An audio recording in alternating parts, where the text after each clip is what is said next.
Monsieur le ministre, je vais donner quelques éléments de réponse par rapport à la première question qui a été soulevée par M. Ndao concernant relative à l'impact de la Covid au sein des prisons.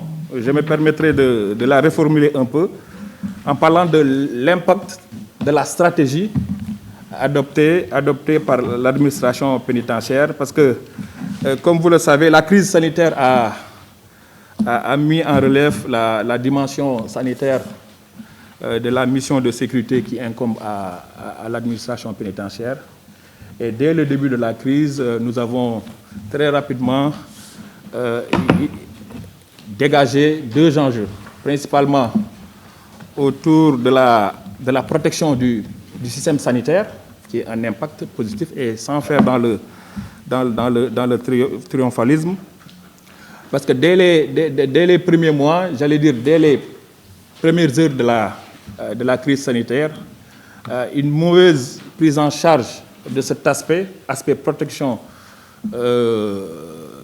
du personnel pénitentiaire et des pensionnaires, aurait pu saturer le système sanitaire sénégalais, sachant qu'à l'époque, les prisons affichaient un effectif de 12 000. Donc c'est avec les mesures qui sont intervenues, la grâce présidentielle, les mesures de libération conditionnelle, les libertés provisoires, toutes ces mesures ont fait qu'actuellement on se retrouve, comme l'a évoqué tantôt Madame la secrétaire générale, à un effectif de 9 500. Donc voilà le premier impact par rapport au système sanitaire. Le deuxième enjeu, c'est par rapport à l'ordre public. L'ordre public, vous savez que l'ordre public carcéral forcément dégénère négativement sur l'ordre public, j'allais dire, national. Et que des cas de contamination prématurée provenant des prisons pourraient vraiment déstabiliser la quiétude du citoyen à l'extérieur des prisons. Voilà très rapidement deux points positifs qui peuvent être le résultat de notre stratégie. Deuxième question, suspension des visites, suspension des plats à l'extérieur. Pour ce qui est de la stratégie de lutte, nous avons fait une option, il faut le dire, très radicale, qui est le confinement. Parce que, sachant, compte tenu de la vulnérabilité des prisons, le confinement, le mode de détention, qui est une détention collective, les détenus ne sont pas en cellules individualisées, et puis également, tenant compte du mode du virus extrêmement contagieux. Voilà, compte tenu du virus extrêmement contagieux, nous avons opté pour le confinement.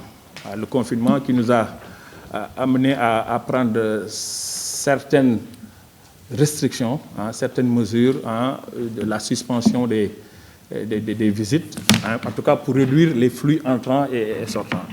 La suspension des visites, la suspension des plats à l'extérieur. Mais il faudrait quand même souligner qu'il y avait quand même un échange, en tout cas les mouvements, j'allais dire, nécessaires, les transfèrements judiciaires, les détenus continuent à répondre aux juridictions, les avocats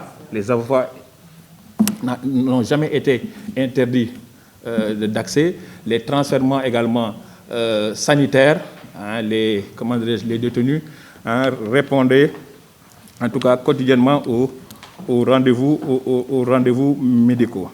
Notre préoccupation première, c'était, en dépit des mesures, j'allais dire, de restriction qui ont été prises, c'est de continuer à rétablir les liens familiaux. Voilà, donc pour pallier à ça, nous avons instauré la gratuité, en tout cas du téléphone en détention, en permettant aux détenus de téléphoner une fois par semaine. Une fois par semaine. Je ne sais pas, par rapport à la gratuité du téléphone qui n'apparaît pas, je vais y revenir après.